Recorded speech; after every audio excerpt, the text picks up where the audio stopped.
Assalamualaikum warahmatullahi wabarakatuh.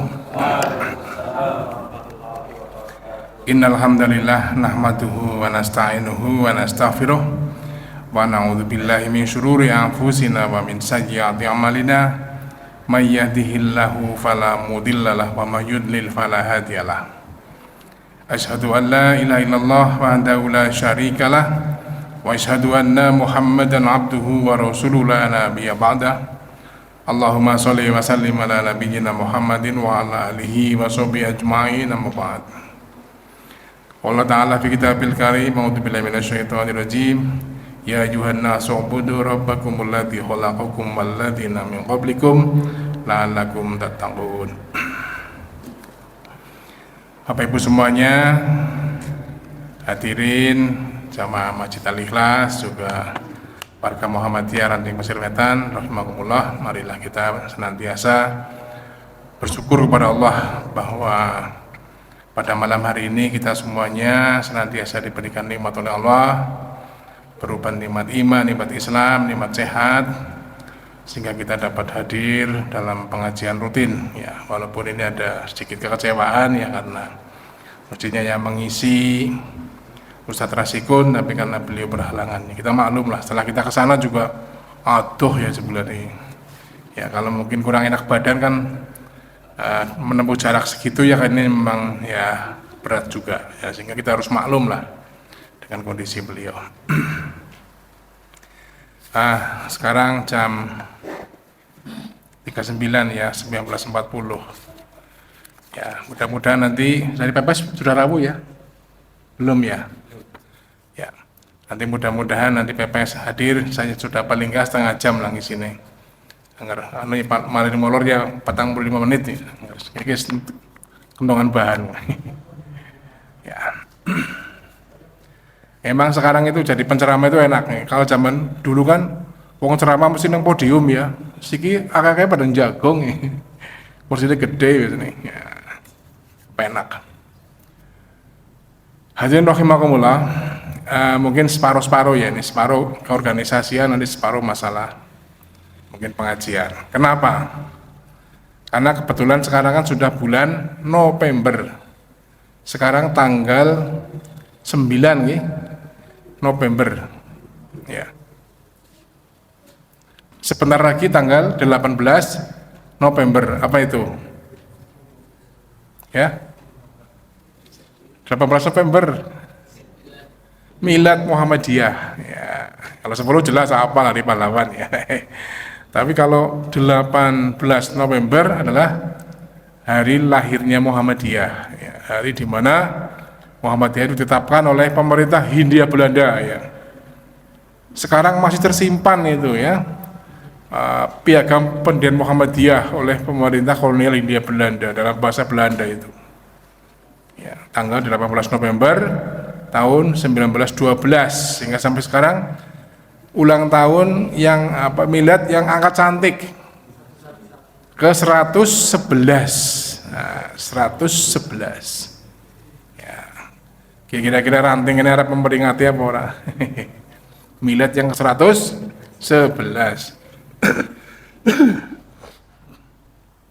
Ya, sehingga saya mungkin harus sedikit menyinggung masalah kemuhammadiyahan. Ya, kita bersyukur ya bahwa selain kita ditakdirkan sebagai umat Islam, dilahlah kita juga sebagai warga Muhammadiyah. Apa itu Muhammadiyah? Apakah jaminan masuk surga? Ya. Muhammadiyah adalah sebagai alat ya, sebagai alat ya, bagaimana supaya kita ini memudahkan dalam berjuang. Alat untuk memudahkan dalam berjuang. Karena tanpa alat itu kan susah. Gaya sekolah, gaya masjid, organisasi ini kan angel. Batire sapa. Coba sekarang kalau Palestina aja Palestina, seandainya Palestina itu misalnya nggak ada organisasi, nggak ada NU, nggak ada Muhammadiyah, nggak ada Al-Irsyad, kan bingung sih ngumpulnya siapa. Mau jajat, omongan ngumpulnya sebulannya nggak dewek pun bisa juga ya. Tapi kalau kita kan insya Allah jalurnya jalur aman ya. Lewat LASI, distor ke pusat, kemarin sudah disampaikan oleh pimpinan pusat, sudah 45 miliar Tapi saya lihat kemarin di Banyumas saja sudah di apa Jawa Tengah sudah berapa miliar tuh? Jawa Tengah kemarin ada berapa miliar saya lupa itu. Banyumas sudah 500 juta kemarin, 500 juta. Jawa Tengah Banyumas nomor 3 di Jawa Tengah. Ada Sragen, ada mana lagi itu yang masing-masing 500 juta. Kalau nggak salah 5 miliar apa ya untuk Jawa Tengah. Berapa? 5 miliar nih, Jawa Tengah 5 miliar. Ya mudah-mudahan terus bertambah. Ya memang dari segi angka itu ya dunia kecil dibandingkan kalau seandainya ya kita juga nggak tahu kenapa negara-negara Arab itu nggak membantu kayak kita, nggak kelihatan apa memang membantunya diam-diam apa gimana.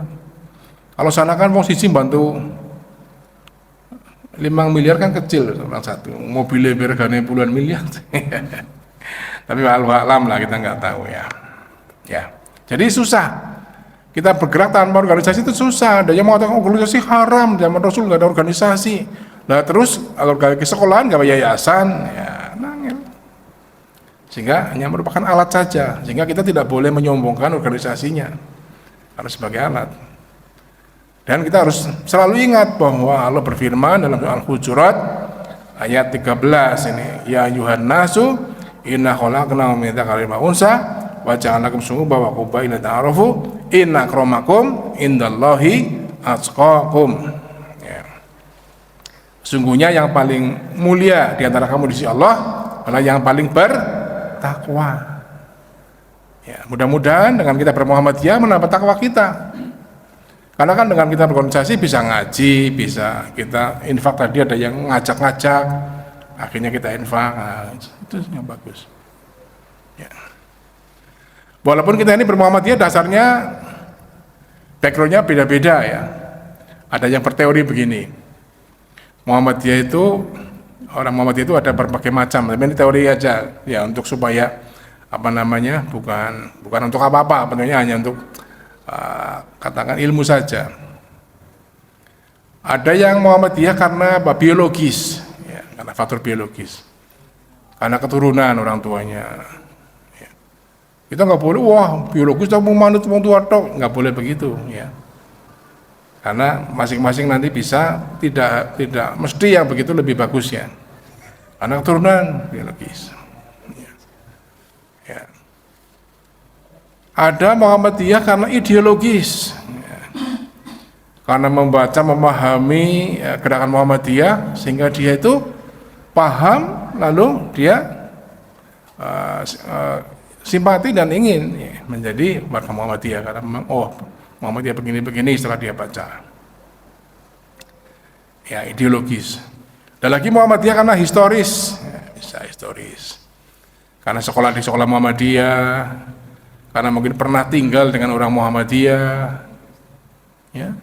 Karena mungkin pernah bekerja di lembaga Muhammadiyah, itu kan historis.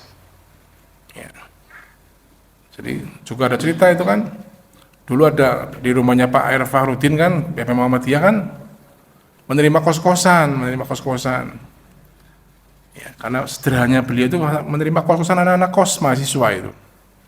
Diceritakan bahwa dia nggak tahu kalau yang di kos itu adalah pimpinan pusat Muhammadiyah.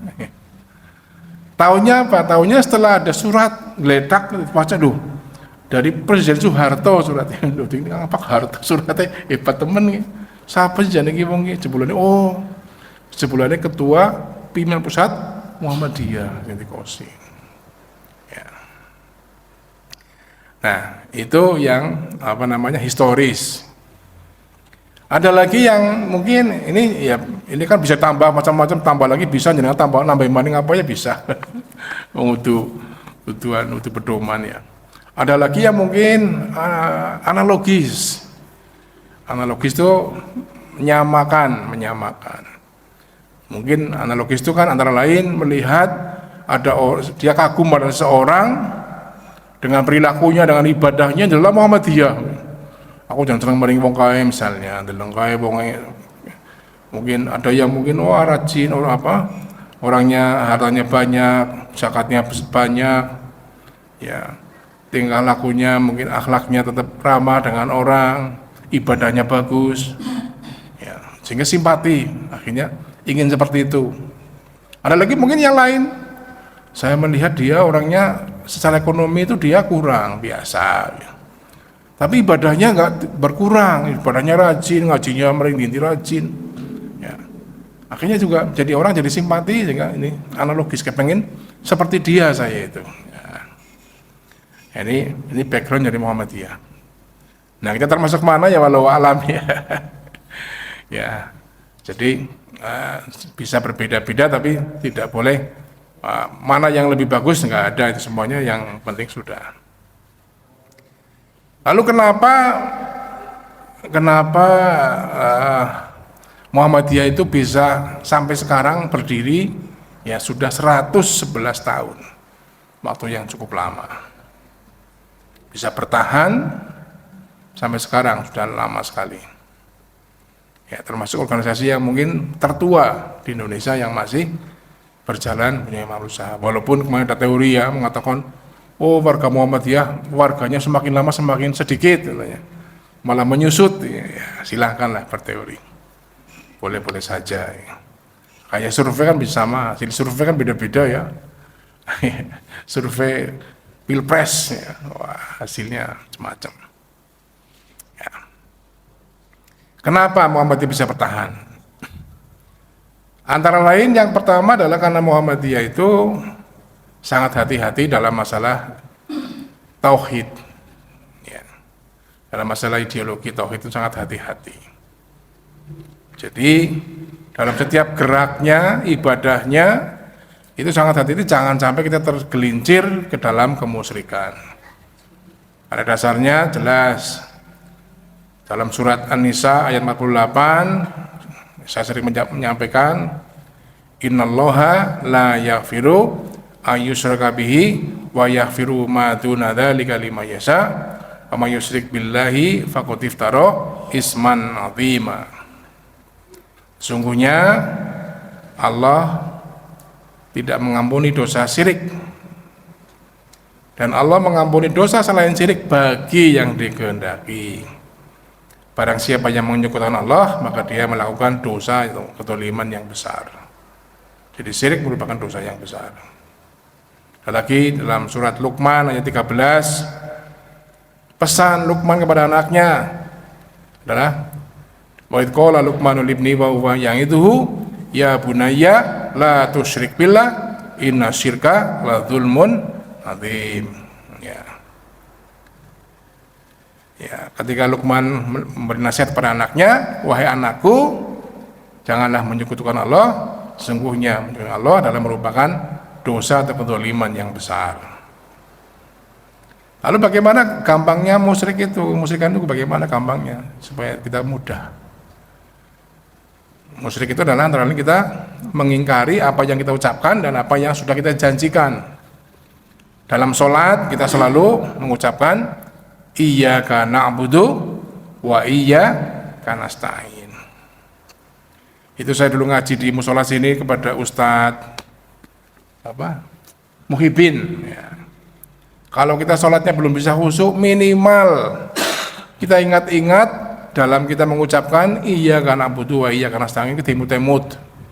Jangan tiba blar-blas sembahyang kok mulai takbir tekan salam kok alus lah kasih berkesan. Ya.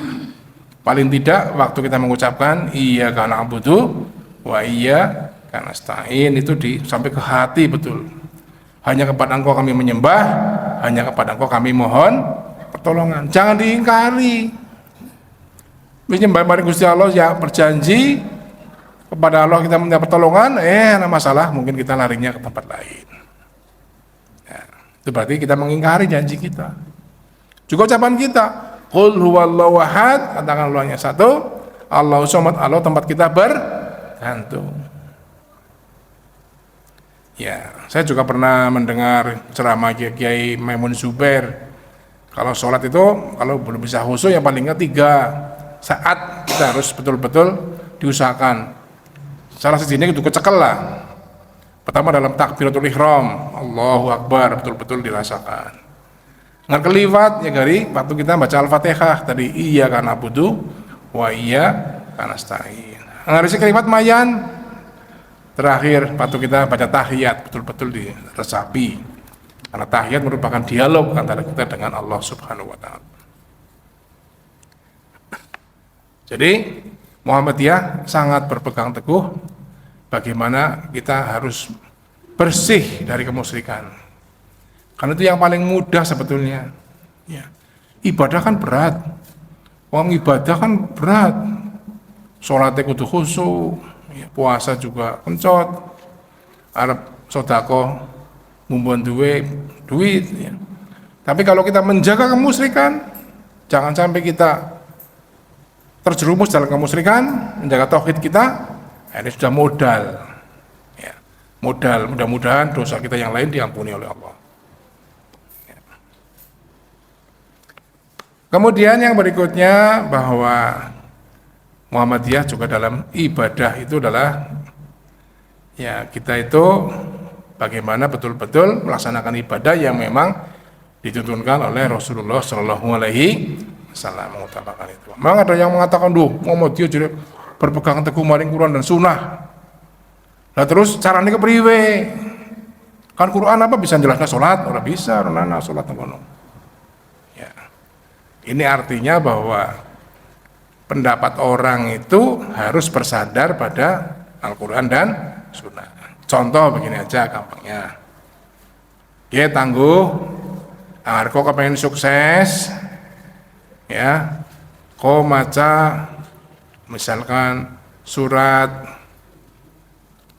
Ali Imran sewengi ping 30 yang mana? Ya. Lah gue Rasulullah nyontoni apa ora? Angger Rasulullah ora nyontoni ya ora nganggo. Kecuali memang Rasulullah mencontohkan. Nah, itu maksudnya begitu. Kalau ada pendapat orang ya kita ambil kalau bersandar kepada contoh dari Rasulullah Shallallahu Alaihi Wasallam. Nah, itu. Ya. Itu artinya begitu. Kemudian yang berikutnya, kenapa Muhammadiyah bisa bertahan sekian lama? Bahwa Muhammadiyah dalam manajemennya itulah manajemen yang terpusat, terutama dalam hal masalah aset. Kalau aset Muhammadiyah, kalau sudah namanya Muhammadiyah itu berarti adalah aset Muhammadiyah di tingkat pusat. Jadi satu. Jadi UMP punya tanah sekian puluh hektar, ya. UMS punya bangun WIB berapa? Sekian 600 miliar itu bangun untuk apa namanya, bukan auditorium, apa namanya, editorium itu semuanya adalah milik pimpinan pusat, nggak ada yang milik yayasan lokal, itu nggak ada, semuanya adalah yayasannya pusat. Sehingga Muhammadiyah apapun itu satu, kalau yayasan Muhammadiyah sekolahan ya SK yayasannya mana? Pasti yang ditunjukkan SK pusat. Sing tahun rolas gue sing berbahasa Belanda itu yang ditunjukkan. Nggak ada lokal-lokal nunjuk bikin yayasan sendiri, nggak ada. Semuanya adalah milik pimpinan pusat. Jadi kalau Anda itu wakaf kepada Muhammadiyah itu berarti wakaf kepada Muhammadiyah betul. Karena dikuasai oleh pusat.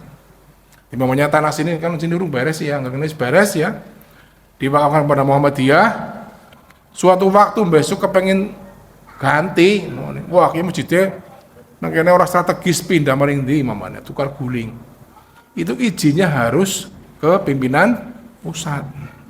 Nggak bisa reka-reka dewek besok tangguh jadi pimpinan ranting terus pindah masjid maring ndi, orang bisa. Kalau sudah wakaf Muhammadiyah. Ya apa ceritanya teman dari PDM itu. Di Muhammadiyah dulu pernah ada memang tukar guling lah, bagaimana ini. Tanah nggak seberapa luasnya, sedikit. Tapi ketika akan ditukar guling, dirapatkan oleh orang pimpinan pusat. Betul-betul orang pimpinan pusat yang rapat. Karena memang adalah aset pusat, tidak ada aset. Sehingga apa? Ya lebih aman. Lebih aman dan juga kelihatan, sering kita membaca bahwa Muhammadiyah merupakan organisasi yang terkaya kalau dilihat dari segi aset yang kita dimiliki, karena semuanya adalah atas nama Muhammadiyah, tidak ada atas nama yang lain. Ya misalkan sini contoh Celongok, Zam-Zam, ya itu milik Muhammadiyah. Tapi karena Pak Haji Casiban pengen punya sekolah yang dimiliki oleh keluarga, beliau bikin ZIS, itu milik keluarga. Tapi kalau Zam-Zam ya jelas milik Muhammadiyah. Masih yang dibedakan seperti itu ya. Namanya beliau kan ya, namanya duitnya banyak kan, banyak kepengen anaknya sing duwe yayasan dewek.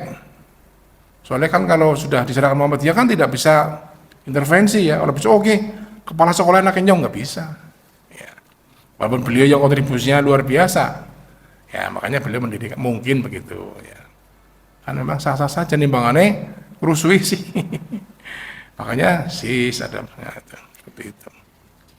Jadi banyak juga yang pribadi-pribadi yang punya yayasan sendiri, tapi kan tidak mengatasnamakan orang gambar itu Muhammadiyah. Orang gambarnya Muhammadiyah sebelumnya izinnya keluarga nggak ada gitu. Amin Rais juga punya dulu di Jogja kan. TK sama apa? Sampai Budi Mulia. Nah, TK sampai SMA kalau salah itu. Besar sekolahnya. Tapi karena yayasannya sendiri ya namanya bukan Muhammadiyah. Itu fair ya, supaya jelas. Aku harap nyumbang maring ngana. Oke Budi Mulia, Amin Rais ya misalnya.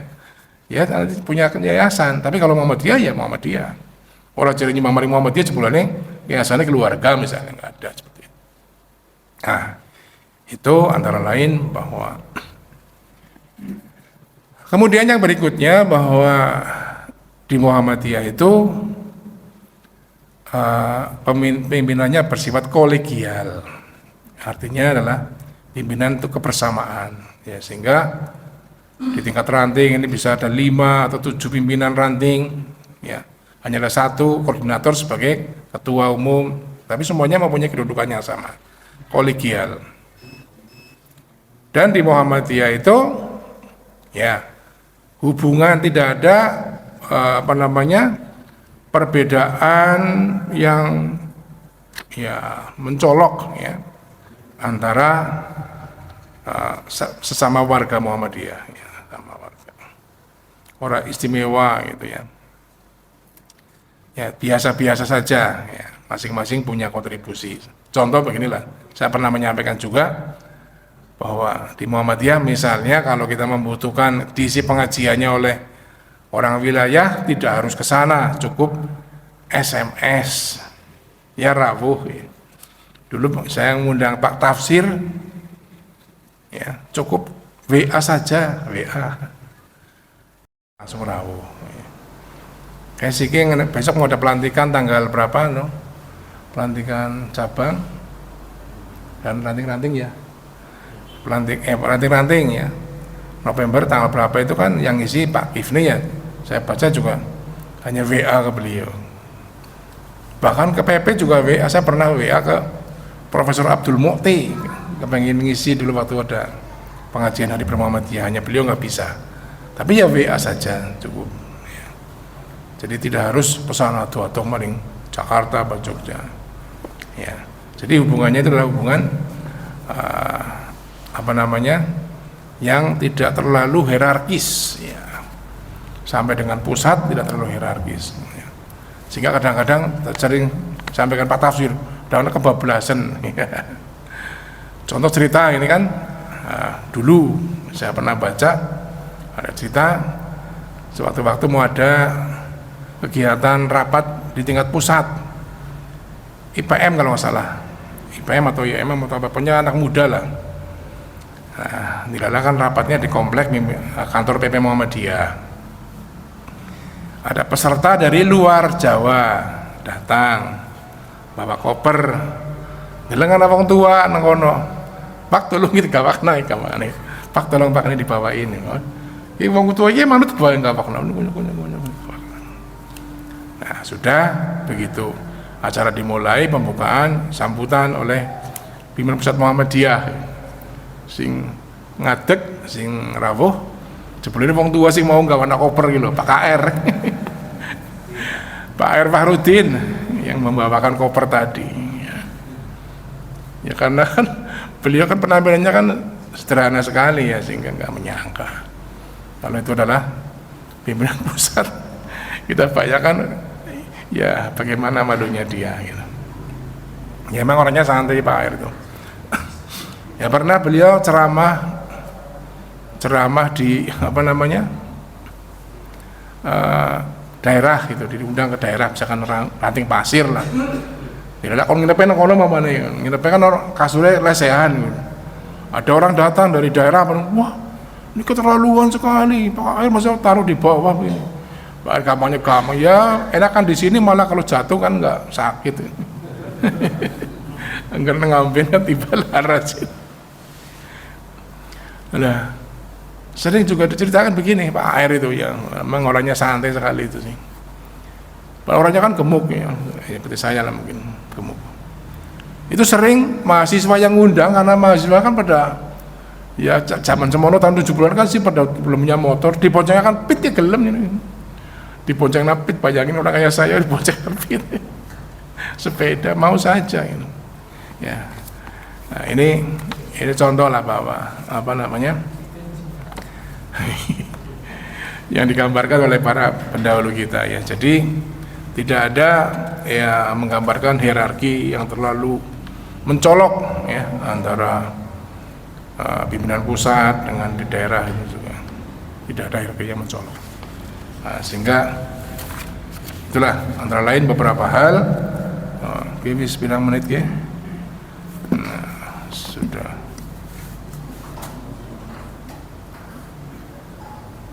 Kurang seberapa jam maning ya?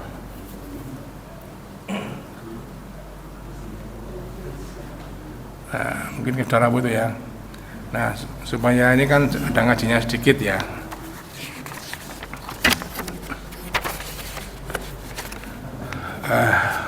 Tadi sudah masalah kemuhammadian, tinggal ngajinya.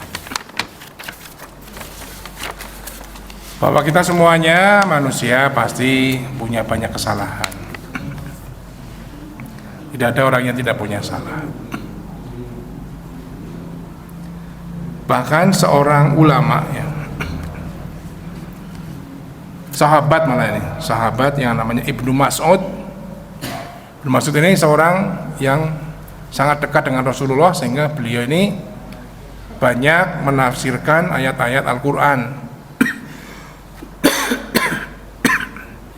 Saking dekatnya dengan Rasulullah, Ibnu Mas'ud. Tapi beliau pernah mengatakan, Ibnu Mas'ud, "Lau ta'lamuna dzunubi ma wati'a aqibi mawati'a akibisnan." Seandainya kalian mengetahui dosa-dosaku, tidak akan ada orang yang mau berjalan di belakangku atau mengikutiku walaupun hanya 2 orang. Ini Ibnu Mas'ud mengatakan seperti itu. Jadi kalau orang tahu saya dosa saja, maka tidak mungkin orang akan ikut saya walaupun hanya 2 orang, karena jebul ini dosanya akeh ya. Ini menurut Ibnu Mas'ud. Juga ada Muhammad bin Wasi, seorang ulama rahimahullah, mengatakan, "Laukana lidunubi rehun ma qadara ahadun ayyajlisa ilayya." Andaikan dosa itu memiliki bau, tentu tidak ada dari seorang pun yang ingin duduk dekat-dekat denganku. Jadi kalau dosa itu menimbulkan bau, kami salah semending, mambu, kami salah maning, mambu maning. Itu menurut Muhammad bin Wasi, beliau mengatakan kalau dosa itu mempunyai bau, maka tidak mungkin ada orang yang mau dekat-dekat dengan aku, karena saking baunya gitu. Ya. Ini kita tapi jangan salah menafsirkan pendapat sahabat dan ulama tadi. Makanya kunyung salah ya memang wajar ya.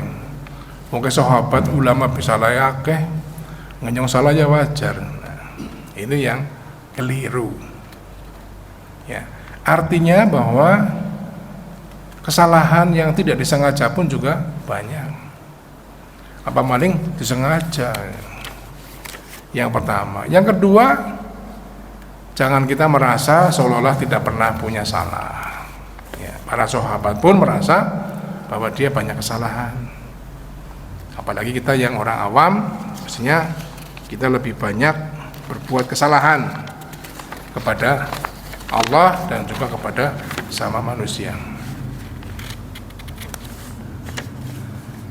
Selanjutnya Rasulullah SAW bersabda, "Kullu bani adama khata'un wa khairul khata'inal wa khairul khata'inat tawwabun." Setiap anak Adam manusia berbuat kesalahan, dan sebaik-baik orang yang berbuat salah adalah yang bertaubat atau tawwabun. Jadi setiap orang pasti berbuat salah, sehingga tapi sebaik-baik orang yang berbuat salah adalah orang yang bertobat. Orang yang menyadari bahwa sikap dan jalan hidupnya selama ini masih jauh dari jalan yang lurus, maka pastilah akan memilih untuk menempuh taubat. Rasulullah bersabda, "Ya ayuhan nasu tubu ilallahi wastaghfiruhu fa inni atubu fil yaumi mi'ata marrah." Wahai sekalian manusia, taubatlah kalian kepada Allah dan mintalah ampun kepadanya, karena sungguhnya aku bertaubat kepada Allah dalam sehari sebanyak 100 kali. Ya. Rasulullah saja orang yang dijaga sehari bertobat 100 kali. Tobat artinya kan kita baca istighfar, tapi juga sampai ke hati kita. Ya. Hati urusan banter-banteran. Wedan aja gue ya nyung Rasulullah ping 100, nyung ping 300. Tapi banter-banteran nggak sampai ke hati, apalagi nggak sampai ke perbuatan. Nah, ini kan ya kurang pas. Ya. Kita tempat betul-betul, misalkan kan saya sering menyampaikan ya, istighfar ada 3, paling enggak memang banyak sekali macamnya istighfar ya. Yang paling singkat astagfirullah, sing lebih sedengan ya astagfirullah alladzi la ilaha illa huwal hayyul qayyum wa atubu ilaihi, itu yang sedengan. Kalau yang panjang ya sayyidul istighfar Allahumma anta rabbi la ilaha illa anta, dan seterusnya 100 kali sehari ya. Tapi betul-betul jangan mengejar jumlah, tapi yang penting adalah kita beristighfar, bertobat sampai ke hati kita, dan syukur sampai ke perbuatan kita, menyadari bahwa kita banyak salah dan tidak akan mengulangi kesalahan. Ya, tobat merupakan langkah awal ketika seorang berniat mengabdikan dirinya pada kebaikan. Keutamaan orang-orang yang bertobat disebutkan dalam Al-Quran ya. Ini surat Toha ayat 82. A'udzubillahi minasyaitonirrajim. Wa inni laghaffarun liman taba wa amana wa amila shalihan summa tada. Yang artinya, dan sesungguhnya aku maha pengampun bagi orang yang bertobat, beriman, beramal soleh, kemudian tetap di jalan yang benar. Ya. Jadi ini menunjukkan bahwa kita ini harus selalu setelah kita berbuat dosa ya, bahwa kita tiap hari, tiap waktu berbuat dosa, kita jangan lupa kita untuk setiap hari untuk bertobat, mohon ampun kepada Allah ya, dan juga beramal soleh. Jadi kalau kita bertobat diikuti dengan amal soleh, amal-amalan yang baik ya, supaya untuk menutup dosa kita ya. Karena memang pemahaman pada agama ini penting ya. Jangan sampai kita keliru dalam menanggapi suatu suatu dalil atau suatu keadaan ya. Contoh begini, ada orang yang mengatakan, kenapa kok sembahyang tapi kok judi? Loh, kan besok kan ada timbangan, ketimbang amal apik karo amal sing ora apik. Ujarku ya siake amal apike. Aku jamaah subuh, jamaah, jadi ganjarannya gede banget. Ya, sholat fajar, jadi lebih apik. Hidup ya ora apa-apa ndian, pokok siaput amalnya ya. Nimbang dewek. Ada yang begitu ya, itu kan keliru. Ya, keliru dalam menafsirkan suatu ayat atau suatu ajaran. Ya. Tidak seperti itu. seorang bisa kembali ke kesalahan yang berat atau bertobat, ada 4 syarat bertobat. Ya. Bisa Bu ya? Ya, saya percepat ya. Satu adalah hendaknya tobat itu dilakukan dengan ikhlas, bukan karena ingin dipuji seseorang atau hanya karena ingin terlihat soleh dan religius. Ya. Jadi tobat betul-betul ya, ikhlas. Kan sekarang kita lihat banyak orang sudah melakukan dosa, akhirnya masuk sidang, pembunuhan yang sangat kejam, narkoba segala macam. Anggota sidang baju koko karo kupluk putih. Aduh, kasih tobat temenan apa supaya kelihatan tobat ya. Kadang-kadang kan sudah begitu kok nang penjara sih berbuat narkoba juga. Yang kedua adalah menyesali perbuatan dosa yang telah dilakukan. Nah, sinilah sulitnya bertobat ya, karena supaya kita menyesali dosa yang kita lakukan. Ya, bagaimana akan bertobat kalau hati kita tidak menyesali? Ya, istilahnya tobat sambel. Akimbangan sambel dah, tobat lah, pedes banget. Ya, matangnya mules, tapi ngesuk baru sambel mangan maning. Ya. Ketiga, harus menggantikan segala dosa, baik yang kecil maupun yang besar. Jadi jangan milah-milah sendiri. Lah kita dosa cilik lombo jadi dosa cilik ujar cari. Ya. Jadi tidak boleh kita memilah-milah lah dosa cilik iki, ora apa-apa. Nah, kalau tobat ya harus kita betul-betul berusaha ya untuk bagaimana kita ini menghentikan semua dosa yang kita lakukan, entah besar entah kecil. Dalam surat At-Tahrim ayat 8 Allah melakukan berfirman, ya ayyuhalladzina amanu tubu ilallahi taubatan nasuha. Hai orang-orang yang beriman, tobatlah pada Allah dengan tobat nasuha. Yang keempat, apabila ada hak orang lain yang kita ambil, maka ditambah dengan mengembalikan hak mereka atau meminta dihalalkan ya. Dari hadis disebutkan, barang siapa yang pernah menzalimi seorang, baik kehormatannya ataupun yang lainnya, maka mintalah untuk dihalalkan pada hari ini sebelum datang hari yang ketika itu tidak ada dinar dan dirham. Jika ia memiliki amal soleh, maka diambillah amal baiknya, amal solehnya sesuai dengan kezaliman yang dilakukan. Namun jika tidak ada amal solehnya, maka kejahatan orang itu akan dipikulkan kepadanya ya. Jadi hati-hati sekali kalau kita dengan hubungan dengan manusia, apalagi masalah corok-corokan. Makanya kan kalau ada orang mati kan hak Adam ya, hak Adam kan seorang anak Adam itu boleh pinjam, boleh utang, boleh ya, tapi harus nyaur, namanya hak Adam. Seorang anak Adam, kita turun Adam itu boleh punya hak untuk ngutang, berutang boleh. Rasulullah pun juga kadang-kadang juga berhutang kepada orang lain, tapi mengembalikan. Makanya ada yang pendapat pokoknya kalau ada orang meninggal itu ya, pertama adalah bersihkan dulu hutangnya ya. Seandainya mau panen nyun sewu ya, nyun sewu ini kampangnya, ada yang mengatakan begini, katakan orang meninggal dapat kotakan misalnya 5 juta mamanya. Dia punya hutang 20 juta, itu enggak boleh itu diambil yang 5 juta itu. Misalkan untuk makan, untuk apa segala macam dibagi-bagi, itu enggak boleh. Itu adalah haknya mayat dulu. Yang pertama adalah kalau memang dia punya hutang harus diutamakan untuk membayar hutang. Hati-hati makanya ya, hati-hati. Jadi kalau kita ikut di situ, nah ternyata dia masih punya hutang, ini bahaya ini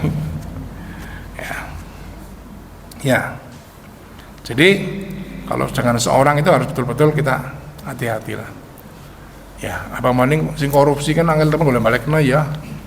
Pemandang ada bantuan bansos untuk masyarakat Indonesia sekian juta orang, kok dikorupsi ya, balik nakal temen, berapa orang harus dikembalikan kan ya, entong ganjaran entong ya, karena haknya yang diambil itu ya. Atau mendolimi kan tidak dalam bentuk uang saja, tapi juga dalam bentuk yang lain, itu bisa mendolimi. Kita mengejek, kita menghina ya, kita mengumpat, itu sudah mendolimi orang lain. Makanya sekarang itu dilatih dari kecil adalah anti bully, anti bullying. Kalau zaman dulu, zaman kecil kan, zaman kita kecil sampai sekarang masih biasa orang saling mengejek ya, mengejek nama orang tua, nama kelonengan ya, iya kan dulu. Wah pokoknya jenengan wong tua ki gawene nggo SSN mun sewunya nang orang iki. Ana sing jenengan bapak kenyan Nawi Karto yo. Kae Nawi Kratakan. Kan bocah cilik kan isin banget ya. Lebih kayak gitu. Atau mungkin punya kelainan fisik itu malah dibuat mengejek, apalagi yang bodoh, yang punya penyakit. Ini saya kira membuli itu memang bisa berdampak baik. Kalau orang kuat mentalnya, dia menjadi lebih giat dalam berusaha. Banyak orang yang waktu sekolah mungkin sering diejek ya, karena dia mungkin nggak mampu dan sebagainya, akhirnya dia menjadi sungguh-sungguh dalam berusaha. Tapi tidak sedikit orang yang gara-gara dibully itu jadi tambah down, akhirnya minder dan sebagainya. Nah, sehingga sekarang ini ya mungkin yang saya punya yang masih ngajar, guru-guru itu harus betul-betul kepada siswanya menanamkan agar tidak membiasakan untuk membuli, mengejek kekurangan teman-teman yang lain. Saya kira demikian apa yang kami sampaikan ya, waktunya sudah mungkin 3/4 jam kurang lebihnya mohon maaf, nanti akan disambung dengan sosialisasi masalah tahapan pemilu ya. Mari kita dengarkan dengan baik supaya kita sebagai warga negara Indonesia memahami apa yang nanti perlu kita sebagai warga untuk kita laksanakan. Demikian, kalau punya mohon maaf. Assalamualaikum warahmatullahi wabarakatuh.